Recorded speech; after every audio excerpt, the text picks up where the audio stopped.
Halo, Assalamualaikum warahmatullahi wabarakatuh.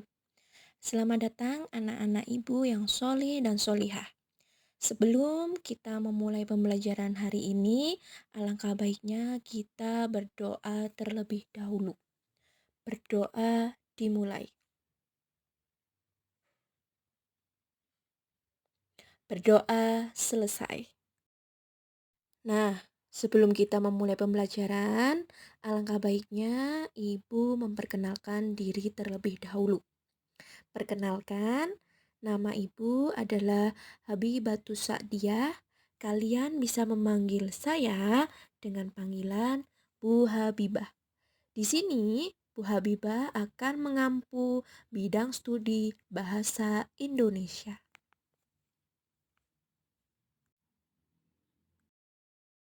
Untuk pertemuan hari ini, Bu Habibah akan menjelaskan kontrak pembelajaran bahasa Indonesia.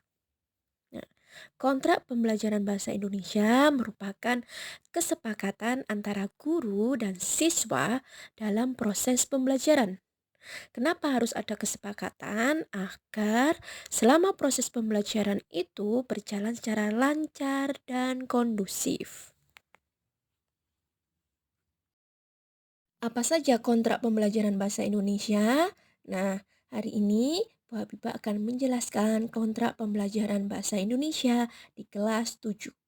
Yang pertama, peserta didik wajib mengikuti pembelajaran secara daring. Nah, berhubung masa pandemi masih berlangsung, maka untuk pembelajaran bahasa Indonesia masih melalui daring. Untuk daring di sini, kita akan menggunakan beberapa media, yaitu pertama WA Group, yang kedua aplikasi e-learning madrasah, yang ketiga Zoom meeting, dan yang keempat adalah YouTube. Nah, setelah itu yang kedua kontrak pembelajarannya yaitu peserta didik wajib mengisi presensi di e-learning. Nah, di sana ada tombol presensi. Maka setiap kalian mengikuti pembelajaran wajib mengisi presensi. Yang ketiga, peserta didik yang berhalangan hadir wajib memberikan kabar secara tertulis kepada wali kelas dan guru mata pelajaran. Di sini maksudnya secara tertulis, orang tua kalian harus membuat surat izin. Nanti surat izinnya itu harus difoto dan dikirim kepada guru yang bersangkutan. Yang keempat, peserta didik harus aktif dalam pembelajaran dan tetap online selama pembelajaran berlangsung. Jadi tidak diperkenankan kalian hanya melakukan presensi saja tanpa mengikuti pembelajaran. Nah, kontrak pembelajaran bahasa Indonesia yang kelima adalah peserta didik harus mengerjakan tugas dengan tepat waktu. Di sini kalian harus tepat waktu, tidak boleh menunda-nunda pekerjaan. Yang keenam, untuk tugas, Bu Habibah tidak menerima tugas hasil plagiasi atau penjiplakan dari orang lain. Jadi misalnya tugasnya sama dengan teman kalian, terus kalian mencontek, itu sama sekali tidak saya perkenankan.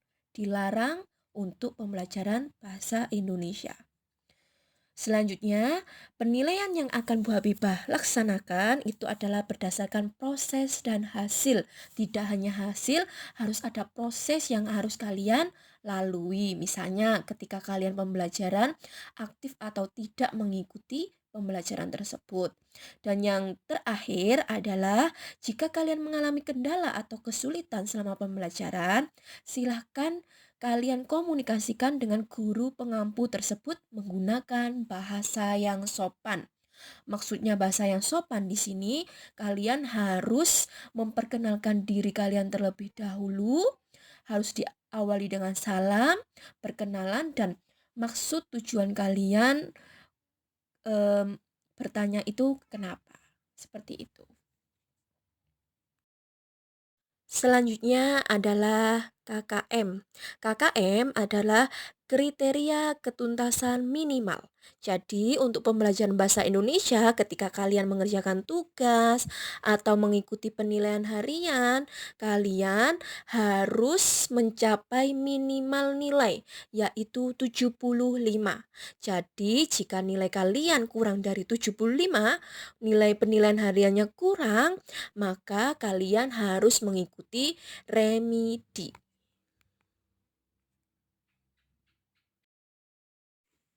Selanjutnya adalah materi pembelajaran. Materi bahasa Indonesia yang akan kita pelajari pada semester ganjil ini ada 4 bab. Yang pertama adalah teks deskripsi, yang kedua teks cerita fantasi, yang ketiga teks prosedur, dan yang keempat adalah teks laporan hasil observasi. Ketika kalian sudah menyelesaikan satu bab masing-masing, maka setelahnya itu kita akan mengadakan penilaian harian.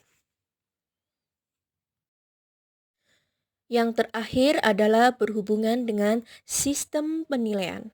Sistem penilaian yang akan kita gunakan dalam pembelajaran bahasa Indonesia ada 3 macam. Yang pertama adalah penilaian sikap, kedua penilaian pengetahuan, dan yang ketiga adalah penilaian keterampilan. Penilaian sikap di sini, Bu Habibah akan melakukan pengamatan selama kegiatan pembelajaran berlangsung. Apakah kalian disiplin, tanggung jawab, jujur, dan memiliki spiritual yang baik? Misalnya ketika kalian melakukan sholat duha dan mengaji, apakah kalian sudah mengikuti dengan baik? Yang kedua adalah penilaian pengetahuan. Penilaian pengetahuan di sini meliputi tugas harian, penilaian harian, PTS, dan PAS. Dan yang ketiga adalah nilai keterampilan. Untuk nilai keterampilan di sini, Bu Habibah akan mengambil nilai praktek atau proyek. Salah satu ya, tidak semuanya. Misalnya, pada bab minggu depan, misalnya kita akan belajar teks deskripsi. Nah, nanti kalian harus bisa praktek membuat teks deskripsi sendiri. Atau kita praktek membuat teks prosedur sendiri. Alhamdulillah cukup sekian uraian kontrak belajar bahasa Indonesia dari Bu Habibah. Harapan Bu Habibah semoga kita bisa bekerja sama dengan baik. Dan semoga kalian bisa belajar lebih serius ya. Mudah-mudahan kalian bisa mendapatkan hasil yang terbaik di akhir nanti. Apabila selama pembelajaran ditemukan kendala, silakan sampaikan atau ceritakan permasalahan kalian ke Bu Habibah agar kita bisa bersama-sama mencarikan solusinya. Terima kasih atas perhatiannya. Wassalamualaikum warahmatullahi wabarakatuh.